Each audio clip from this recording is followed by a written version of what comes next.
Welcome, everyone, to the Real Japan podcast. Today, we're doing a deep dive into, well, the heart of it all, Honshu. Yeah, Japan's main island. If you're planning a trip, you pretty much can't avoid it. Exactly. It's the epicenter. But we want to go a bit beyond just pointing it out on a map. We're going to try and distill why Honshu really is the main event and, crucially, how you can actually navigate its, well, massive scale. It is massive. You're talking about the world's seventh largest island, home to over 104 million people.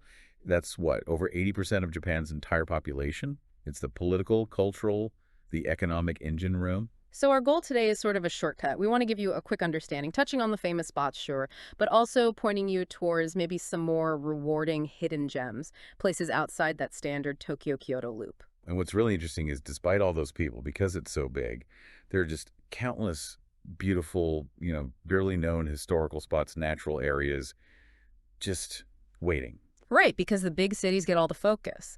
So the real payoff is knowing which little corners to look for. And if you stick with us today, we promise we'll uncover one region in particular that, well, even some locals might shrug off a bit. But it offers some absolutely spectacular, really unspoiled scenery and historical treasures. You'll definitely want to stick around to hear where you can find that sort of unfiltered Japan away from the main tourist hubs. And just a quick note before we jump in, we've put together a pretty comprehensive guide based on everything we're discussing. It's got photos, videos, links to resources, all that good stuff. Yeah, you can find the link for that complete guide right there in the description. Super helpful if you're actually planning. Okay, so let's unpack the scale first. We mentioned seventh largest island. That's 88,000 square miles. It's huge. It really is. And to make sense of it, people usually break it down into 5 distinct regions. They run sort of northeast down to southwest. You got Tohoku up north, Chubu in the middle, Kanto, which is, Tokyo's region. Then Kansai, sometimes called Kinki, that's where Kyoto and Osaka are. Yeah. And Chugoku out west, towards Hiroshima. And yeah, all the big names are here. Tokyo, Kyoto, Osaka, Yokohama, Nagoya, Hiroshima, Kobe. Even Mount Fuji sits right here on Honshu. It's all concentrated. Now, one thing that always comes up with such a big place is getting around.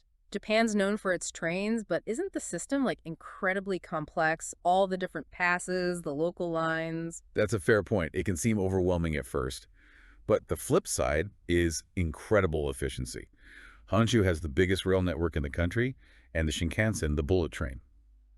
Well, that's the backbone. Makes getting between cities pretty easy then. Uniquely easy, I'd say. And logistically for flying in, all the main international airports are right here too. Narita and Haneda for Tokyo. Right, and Kansai International near Osaka. Exactly, plus Chubu Centraire near Nagoya. Yeah. So you can land almost anywhere in Honshu and be connected immediately. And Honshu acts as the hub for reaching the other islands too, yeah. Totally.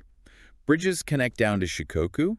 You've got the Shinkanman Tunnel, taking the Shinkansen under the sea to Kyushu. And then up north? The huge Seikin Tunnel, also undersea, goes straight up to Hokkaido. You really are at the geographical crossroads of Japan when you're on Honshu. Okay, so that massive size, about 810 miles north to south, also means something else pretty cool. 4 distinct seasons. Absolutely. You get the full spectrum. Proper snowy winters up north, almost subtropical conditions down in the southwest. It means there's basically a perfect time to visit Honshu no matter the month. So spring, March to May, roughly. That's obviously cherry blossom season, right? Sakura, Okay. ideal for being outdoors. Peak season for that, yeah. Then if you look at autumn, September to November, that's after the main typhoon risk usually passes. You get those stunning fall colors, great hiking weather. In winter, December through February. Well, you've got series skiing in the Japanese Alps in Chubu and further north in Tohoku. But maybe more universally, it's just the best time for soaking in onsen, those natural hot springs. Nothing beats it in the cold. We should probably mention the trickier weather times too, though, for planning purposes. Yeah, good point. Yeah, the rainy season, the Tsuyu, generally hits from June through mid-July. Can be quite damp. And typhoons. They're most likely between August and September. Right. Doesn't mean you can't travel then, but you just need to be aware and flexible. Okay, so we know how to get around. We know about the seasons. Let's dive into some of the key places. Tokyo first. It's what everyone pictures, right? The neon, the crowds, the energy. It is that, definitely. Frantic, kinetic, dazzling, noisy. Yeah. All true. But the key thing to remember is Tokyo isn't all of Japan. And even within Tokyo, there are layers. Layers. How so?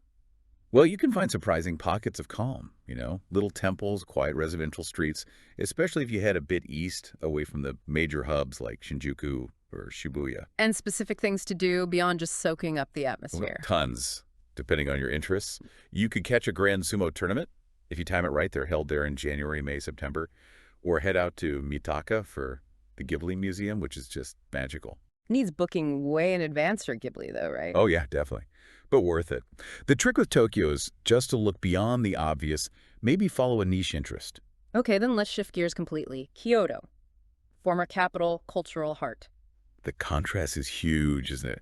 Kyoto's all about history, temples, gardens. It's beautiful, undeniably. But the crowds, we hear about the crowds constantly now. They're legendary, especially at the famous spots like Fushimi Inari or Kiyomizu-dera. Yeah. The real secret to Kyoto isn't necessarily avoiding those places altogether. What then?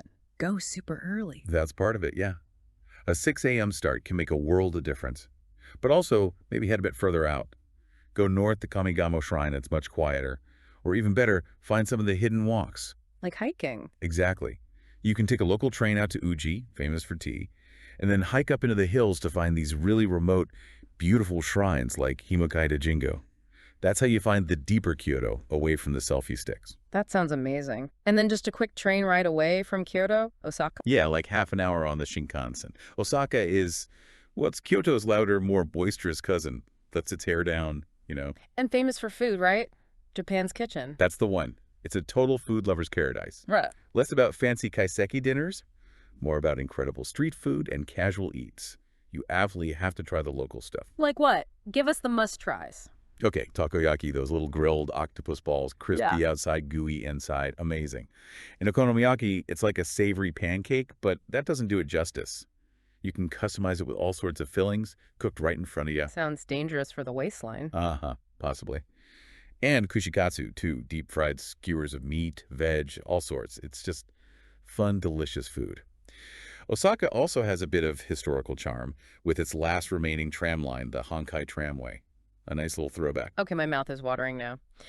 Just a reminder here for everyone listening, if you want the full details on these cities, like specific restaurant tips for Osaka or those Kyoto walks, remember the complete guy has all that, links in the description. Right.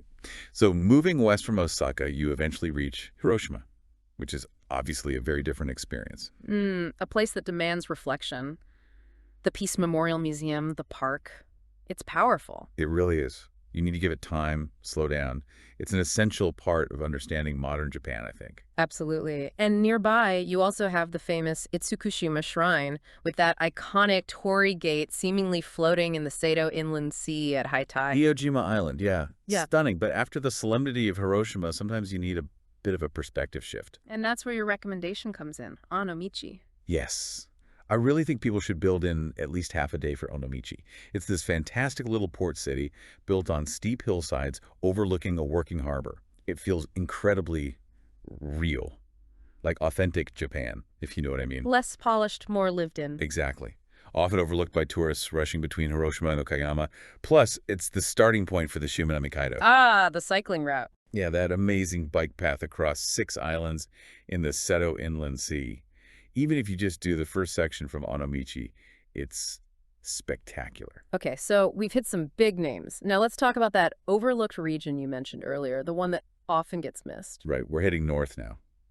Go Tohoku, the whole northeastern chunk of Honshu. And why is it overlooked?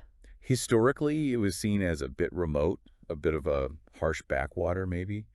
Colder climate, more rural, so it just doesn't feature on many standard itineraries. But that's our loss, you're saying. Completely. That very isolation means its rural landscapes are stunning and it rewards exploration. You find these incredible hidden treasures, like the Zihoden Mausoleum complex near Sendai, which is just breathtaking. And Sendai itself. It's an attractive city, feels much less overwhelming, less globalized than Tokyo, more traditionally Japanese in feel. Are there specific seasonal draws in Tohoku? Oh, absolutely. If you're there in spring, Hirosaki Castle Park has maybe the most spectacular cherry blossoms in the entire country. Yeah. Seriously rivals Kyoto or Tokyo. Wow. And in summer, Aomori City has the Nobuta Matsuri, this massive, vibrant festival with huge illuminated floats. It's incredible. And for nature lovers. You head inland, Tawada Hachimantai National Park is just stunning. Mountains, lakes, forests. It's proper wilderness. It was actually designated way back in 1936, so it's long been recognized for its beauty. Sounds like a perfect escape from the city bustle. But maybe there's something for people who want history and relaxation, but closer to the main Kansai hub. There is, yeah, a real gem called Kinosaki Onsen. Onsen, so hot springs again. Exactly. But this isn't just a town with hot springs. The whole town is the hot spring experience. Yeah. It's about 1,300 years old, located maybe 90 miles or so north of Kyoto. 1,300 years. Yeah, it's amazing. And it really captures this deep sense of nostalgia for, like, old Japan. How does it manage that? Strict planning laws, passed down through generations. They've preserved the look and feel of the central village, especially along the willow-lined canal. It genuinely looks much as it might have centuries ago. People wander between the different public bathhouses in yukata robes and wooden geta sandals. Sounds incredibly atmospheric. It is. It's the perfect place for just a short, really relaxing break. Slow down, soak in the history, soak in the baths. A real step back in time. Fantastic. Just one last reminder here, folks. All these places, from Tohoku's parks to Kinosaki's charm, are detailed with practical info in that complete guide. The link is waiting for you in the description. So, if we sort of pull it all together, Hmm. what Honshu offers is this amazing combination, isn't it? Yeah, you've got the sheer logistical ease with the trains and airports. You've got 4 distinct seasons offering totally different experiences. Then you have the world-class, high-energy cities like Tokyo and Osaka, right alongside the deep history of Kyoto and Hiroshima. And crucially, even close to those busy areas, you have these boundless opportunities to find quiet historical pockets. Places like Onomichi or Kinosaki. They're not actually that far off the beaten path physically, but feel worlds away. Honshu really does give you the full spectrum of Japan on one island. You can literally go from hyper-modernity to ancient tradition, from subtropical beaches to snowy mountains, sometimes just within a few hours on the Yeah. Shinkansen. It's pretty remarkable. It really is. Well, thank you so much for taking this deep dive into Honshu with us today on the Real Japan podcast. My pleasure. And maybe a final thought for you to ponder. That commitment to tradition we mentioned, think about what it actually takes for a town like Kinosaki Onsen, 1,300 years old, to consciously maintain its historic character and those strict planning rules in today's world. That level of dedication over centuries. It's quite something. It really makes you think. And if all this talk has you ready to stop just thinking and actually start planning your own trip. Yes. If you need some help crafting that perfect Japan itinerary tailored just for you, we do invite you to check out the travel planning services. There's a link for that right in the description as well. Definitely worth a look if you want some expert guidance. We'll catch you on the next deep dive. Safe travels.